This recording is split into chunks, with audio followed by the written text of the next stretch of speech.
স্নেহের ছাত্রছাত্রী, আমি দীপান্বিতা ম্যাডাম। আমার ইউটিউব চ্যানেল দীপাস টিচিংয়ে তোমাদের সবাইকে স্বাগত। তোমরা আমার বিভিন্ন ভিডিওতে কমেন্ট করছো, ম্যাডাম সংসদ কিভাবে নির্দেশ দিয়েছে খাতা দেখার ক্ষেত্রে, এটা যদি প্রত্যেকটা সাবজেক্ট ওয়াইজ বলেন। আমি একদম যেটুকু বলা যাবে সেটুকুই বলবো, তার বাইরে কিন্তু আমি কোনো কথাই বলতে পারবো না, কারণ এখানে যে সমস্ত ব্যাপারগুলো আমাদের গোপনীয় রাখতে হয় বা কনফিডেন্সিয়াল ব্যাপার, সেগুলো অবশ্যই ক্যামেরার সামনে আনা উচিত নয়। শুধু তোমাদের চিন্তা নিরসনের জন্য এটুকুই বলবো যে তোমাদের নম্বর দেওয়ার ক্ষেত্রে সংসদ কোনো রকম কার্পণ্য করছে না, এভাবেই ইনস্ট্রাকশন দেয়া আছে। একদম যদি ভাষাটা বলি তাহলে বিষয় ভাষা সাহিত্য হলেও, আজকের বিষয় বলে রাখি, আজকে বাংলা নিয়ে কথা বলবো। বিষয় ভাষা সাহিত্য হলেও নম্বর দেওয়ার ক্ষেত্রে রক্ষণশীলতা বর্জন করুন, অর্থাৎ কোনো রকম রেখে রেখে নম্বর দেওয়া যাবে না, পুরো হাত খুলে নম্বর দিতে হবে। ফলে তোমরা নম্বর অনেকই পাচ্ছ। কোনো গ্রেস নম্বরের ব্যাপারে কোনো ইনস্ট্রাকশান কিন্তু কোনো সাবজেক্টেই নেই, মানে লিখিতভাবে ইনস্ট্রাকশান কোনো সাবজেক্টেই নেই। আমি অবশ্যই ম্যাথের ব্যাপারটাতেও আসবো, আজকে বাংলা নিয়ে পুরো কথাটা বলি।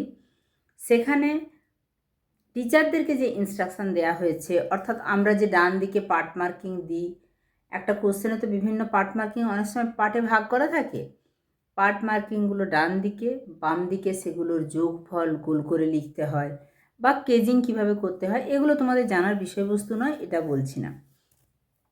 আবারও বলছি, নম্বর দেওয়ার ক্ষেত্রে কোনো রকম যে কার্পণ্য করা হচ্ছে না, সেক্ষেত্রে উচ্চ মাধ্যমিক শিক্ষা সংসদ জানিয়েছে যে বানান ভুলের ক্ষেত্রেও যেন নম্বর কাটা না হয়। যেমন ধরো রায়চৌধুরী, লাস্টে যে রয় দীর্ঘই, কোনো বইতে হর্ষই কোনো বইতে দীর্ঘই, ফলে স্টুডেন্টরা যাই লিখুক না কেন এখানে নম্বর কোনো রকমভাবে যাতে কাটা না হয়।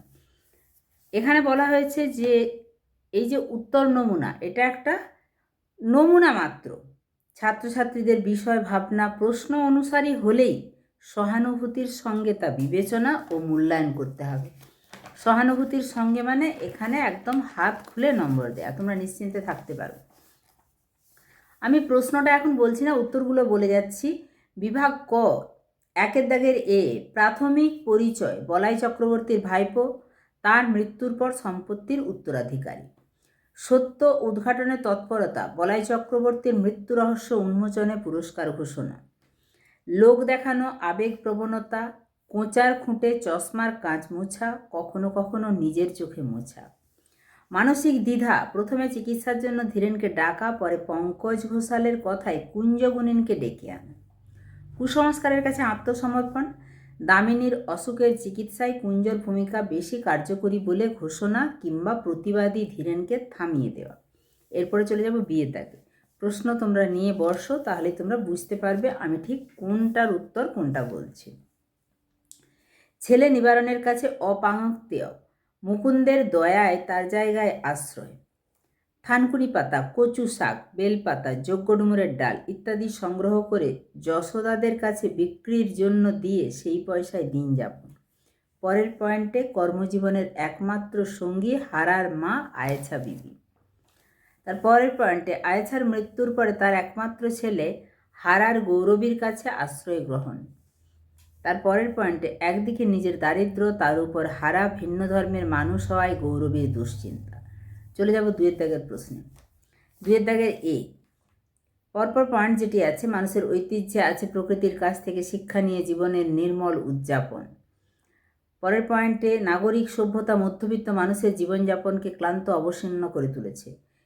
পরের পয়েন্টে জীবনে কোনো প্রশান্তি অথবা আনন্দ না থাকলেও অতীতের স্মৃতি আঁকড়ে মানুষ ভালো থাকার অভিনয় করে যায়। পরের পয়েন্টে মন্বন্তরের ভয়াবহতা এই অস্থিরতা অসহায়তাকে আরও বাড়িয়ে তোলে। পরের পয়েন্টে মধ্যবিত্তের জগতে তৈরি হয় বেদনাহীন অন্তহীন বেদনার পথ। এরপরে বিয়ের দাগে সামাজিক অস্থিরতা ও অর্থনৈতিক সংকট। আমি পরপর পয়েন্টগুলো বলে যাচ্ছি।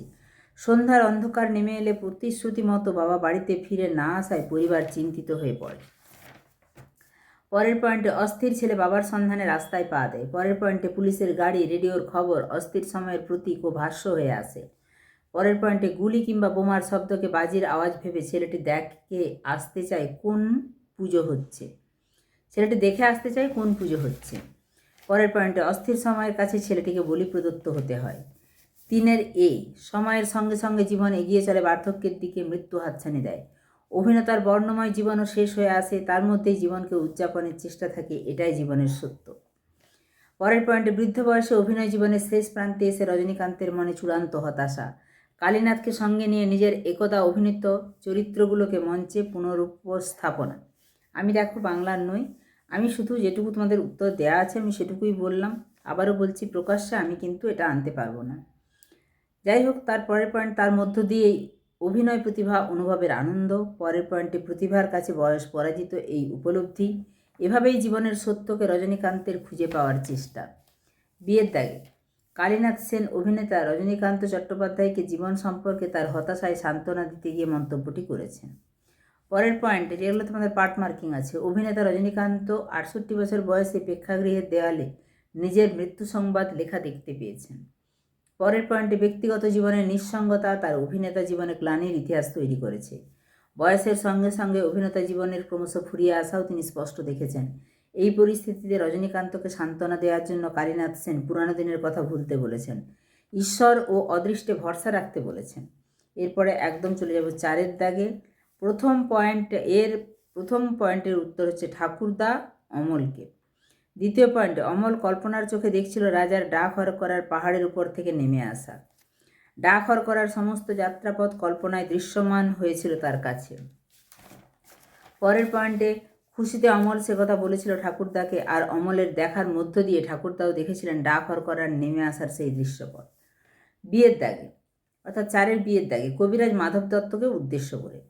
মোড়ল চরিত্রটি উদ্ধত এবং ক্ষমতার দম্ভে অহংকারী, সে কারণে সকলেই তাকে এড়িয়ে চলতে চায়। মাধব দত্তের বাড়িতে মোড়লের অপমানকে কবিরাজেরও তাই উৎপাত বলে মনে হয়েছে। সিএ জানালার কাছে অপেক্ষারত অমলের সঙ্গে সুধার আলাপ। অমলের চরিত্রের সারল্য, তার বাইরের পৃথিবীর সঙ্গে মেলার আকাঙ্ক্ষাকে সুধার ভালো লাগে। অমল সুধার সঙ্গে গল্প করতে চায়, তাকে ফুল এনে দিতে বলে। অমলের এই সব সহজ যাওয়া, তার চরিত্রের সরলতা সুধার ভালো লাগে, তাই সুধা অমলকে ভোলেনি।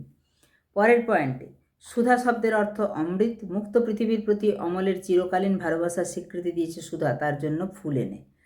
তারপরের পয়েন্টে কর্তব্যপরায়ণতা, সহানুভূতি, প্রতিশ্রুতি রক্ষায় তৎপরতা। এরপরে ডিয়ের দাগে ইংরাজি পোস্ট অফিসের প্রতি সপ্তাহ হচ্ছে ডাকঘর, চিঠি আদান প্রদানের কেন্দ্র। পরের পয়েন্টে অমল বদ্ধতা থেকে মুক্তির সন্ধানী। রাজার চিঠি সেই মুক্তির বার্তা। রাজা যদি হন বিশ্ব প্রকৃতির সারৎসার, বাদল শরৎ হেমন্ত বসন্ত সেই বার্তা বহন করে আনে তার রাজার ডাকঘর করা। ডাকঘর তাই প্রতীকী অর্থে, যেখান থেকে অমলের কাছে সুন্দরের বার্তা আসে। 5 দাগে বাংলা ভাষা ও সংস্কৃতি থেকে যে প্রশ্নটি এসেছে তোমরা জানো, 2টি প্রশ্ন, এর দাগের বিয়ের দাগের, তোমরা আশা করব সেটি লিখতে পেরেছ। আমি এরপরে বিভাগ খতে চলে যাচ্ছি, অর্থাৎ 6 দাগের এ আর বি। এতে বিশ্লেষণধর্মিতা, তথ্যভিত্তি, স্বাধীন ভাবনা চিন্তা, এ বি দুটো মিলিয়েই বলছি, ইত্যাদির সাপেক্ষে মূল্যায়ন করতে হবে। তাহলে এই ছিল পুরো সমস্ত দাগগুলির উত্তর। আশা করছি তোমরা যদি প্রশ্নটা নিয়ে বসে থাকো তাহলে কিন্তু উত্তরটা অবশ্যই বুঝতে পারবে। তো তোমরা আমাকে কমেন্ট সেকশানে জানিও তোমার কি সমস্যা হয়েছে, তুমি কোন প্রশ্নের উত্তরটা করে আসতে পারোনি, কোনোটাতে তোমার ভুল হয়েছে বলে মনে হচ্ছে কি না। তোমার কমেন্টের যথাযথ উত্তর দেওয়ার চেষ্টা করব। আবার বলছি, লিখিত ইনস্ট্রাকশান কিন্তু গ্রেস দেওয়ার ব্যাপারে কোনো সাবজেক্টের ক্ষেত্রেই কিছু নেই, সমস্তটাই শিক্ষকদের অর্থাৎ যিনি খাতা দেখছেন তার অর্থাৎ পরীক্ষক তার উপরেই নির্ভর করছে। তবে সংসদ সেখানে পরীক্ষকদের নির্দেশ দিয়েছেন যে অযথা কম নম্বর দেবেন না, ফলে তোমরা নম্বর পুরোপুরি পাচ্ছ। ঠিক আছে, দেখা হচ্ছে পরবর্তী উপস্থাপনার সঙ্গে খুব তাড়াতাড়ি।